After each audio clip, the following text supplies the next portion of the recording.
Hello everyone. I'm making this video to support those suffering from labyrinthitis and also vestibular neuritis, which has the same symptoms as labyrinthitis except with no effect on hearing. I'm here to let you know what I've researched and what I've personally been through. First off, my heart goes out to you if you are in the early stages of labyrinthitis. This is probably the most difficult condition I've ever endured, and it's completely unlike anything else I've ever experienced. Have faith that it will get better, even if the progress seems incredibly slow or even seems to be going backward at times. So, here's my story. I did an international plane travel to Kiev, Ukraine this last year, 2017.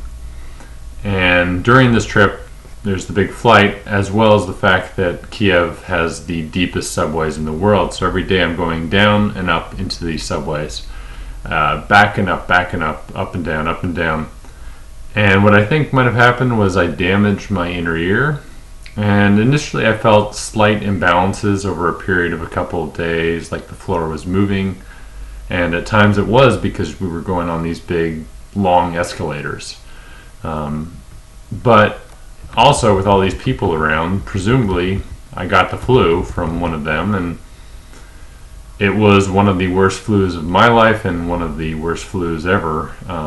It was the 2017-2018 flu that killed a lot of people, and it was tremendously difficult because then the flu inflamed my what was probably already damaged inner ear, and that inflammation remained long after I had fully recovered from the flu. Initially, this was very scary because I couldn't figure out what was happening. And trying to figure it out was rough because it wasn't like a pain in your foot or something. It was, your head is constantly spinning. You're hearing high-pitched frequencies. It's extremely confusing and difficult, and is beyond miserable. And so I saw a health practitioner, and she immediately diagnosed it as BPPV, which is benign paroxysmal, can't just say that word, paroxysmal positional vertigo. But when I did the Dick's Hallpike test, which is the test to diagnose that, it didn't show positive, and when I tried to perform the Epley maneuver, there was no improvement. So then I got really scared because I figured, oh, it might be Meniere's disease. And thinking about having this every single day, all the time for the rest of my life was just too much to take in.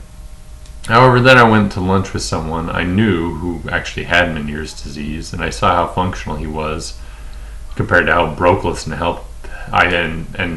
and helpless I felt all the time. And I realized, as I read more about it, that Meniere's disease is usually episodic. It occurs really badly for a short period of time, and then you're back to normal. And it usually just starts in one ear, whereas I had both ears. And so what I was feeling was nothing like a brief episode. It was a 24-hour roller coaster, which is extremely stressful. So throughout all of this, if you're experiencing labyrinthitis, I'd highly encourage you to take deep breaths and find an activity that is calming to you. For me, that calming activity turned out to be the chaotic presence of a whole bunch of happy kids who wanted to be tossed in the air and play hide and go seek, but do whatever works for you. One naturopath on the Oregon coast I connected with gave me some medication for labyrinthitis. I don't know that it fixed it all or anything, but it was very kind of him to send that out, and it may have provided some benefit, so I'm not going to discount that. But he did encourage me to take these deep breaths and noted that my adrenal glands might have been exhausted, and I think that was very true, because this is not just a condition that occurs in your head. As soon as you feel it in your head, you can get very stressed out and lots of adrenaline and lots of confusion pumping through your system. And so take a break, because it can be very exhausting. I know, take a break, what does that really mean when you have something spinning in your head? But do spiritual reading and practices. Connect with your friends and family and your community, as well as your inner self, so that anxiety does not control you. And I know this is easier said than done, because you can worry about the symptoms, which can then make the symptoms worse, which in turn can cause you to worry more. Know that you're not the first one to go through this vicious cycle. Just making this video was difficult for me, as talking about these symptoms heightens my alertness to any remnant symptoms or anxieties that remain. But you will get through this, and hold tight to your loved ones. Have faith that in seeking your recovery and the truth that you get from God, you're going to get through all this. So let me get into my experience here. My symptoms seemed to hop around. I had one, and then it would jump to another, and then another. I generally wouldn't experience these all at once. It would just kind of go from one to the next on this 24-hour roller coaster train that I had. So I would have a high-pitched ringing in my ears, also called tinnitus. Other times it would be intense dizziness that would be a constant spinning in my head. And other times it would be a condition that I could only describe as a loud vibration inside my head. And at times it would literally bring me to my knees if my own voice hit certain frequencies. I think this might be what's called hyperacusis. And sometimes there would be pressure or a feeling of fullness in my ears. These last two symptoms were the least common and the quickest to disappear for me. But all the symptoms have been very slow to disappear, and they come in waves. Sometimes they seem to be gone, and then sometimes they'll come back. So there would be stretches of days where I would feel much better, and then all of a sudden a wave of ringing and dizziness would occur for days. So based on my reading, most people seem to recover from labyrinthitis over a period of a few weeks. But for me, it took and has taken several months. Every month got progressively better. Not every day. One day would be better, and one day the next day could be worse. But every month got progressively better. And I'm 10 months out now, and I experience close to no symptoms. And the very rare symptoms I do experience are so mild compared to what I've been through that it's hardly noticeable. I consider myself at this point 100% recovered. I'm out there doing everything that I normally would, and it's something that if and when it does occur, it's pretty much just in the background at this point, and not something that interferes with my daily life. So I don't know what your course will be. Hopefully your recovery will be quicker. The tough part about this condition is that you need to provide gradual stresses to get better. During my first month, it was very difficult even to walk down the street. All I wanted to do was lay down and just lie in bed. And stresses that I found particularly difficult were long days of moving around, taking hot showers, especially with that hot spray on the head, and swimming. Listening to music through earphones was also another trigger, and frankly I would encourage you to limit this activity just to give your inner ear a break. In the mornings when I would wake up, it was always the hardest and most stressful time of the day, and by the time I made it to the evening, it was always comparatively calm and peaceful. So keep in mind that each gradual stress that you provide may make, and probably will make, your symptoms worse for a time, but the peace that follows and the gains you make will be worth it. This is similar to exercising a muscle. It's kind of painful, but then you get stronger. So other people on YouTube have made really good exercises involving eye and body movements. I would highly recommend Sharon Hen's channel for exercises.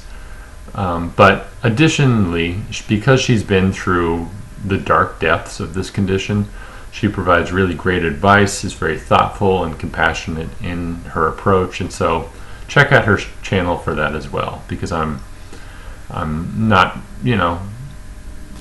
not as great with all that, and she's a prettier face to look at anyway. So But given the uniqueness of my condition with the perceived hyperacusis, I also incorporated a little singing into my exercises to kind of hit those frequencies that were troublesome to me. If you want to do an exercise where you don't feel the dizzy condition aggravated while you're doing it, I found that strangely enough, when I was on a bicycle, as long as there wasn't a strong wind blowing in my ears, I did not feel any dizziness or movement symptoms. Even if the symptoms were present immediately before I started biking and immediately after I stopped biking, somehow gradually moving on a bicycle with the natural balance that occurs tricked my inner ear into not feeling dizziness due to the feeling of motion. And the same effect has been true for driving a car, although to a lesser extent, and long periods of driving a car on a long road trip, definitely. After a few hours, I would get this like set-in of dizzy symptoms that could be very stressful. But when I would push past the 3-hour mark of when those symptoms would occur and I'd get to my 4th and my 5th hour, then the driving's easy again, for those of you who take long road trips. Just to remind everyone, recovery can and does occur, especially with faith and training yourself. Though this condition messed with my balance, I retained the ability to balance on one foot for a long period of time. And through the training I did during this condition, I've even gained the ability to balance on one foot with my eyes closed for 30 seconds or more, which I don't think I could have easily done before this condition occurred. Also, despite some continued tinnitus, which frankly I think I might have had some small amounts of tinnitus at times even before this labyrinthitis occurred, I still retain better than average hearing, much better than a lot of people my age and older, and even better than younger people in a lot of cases.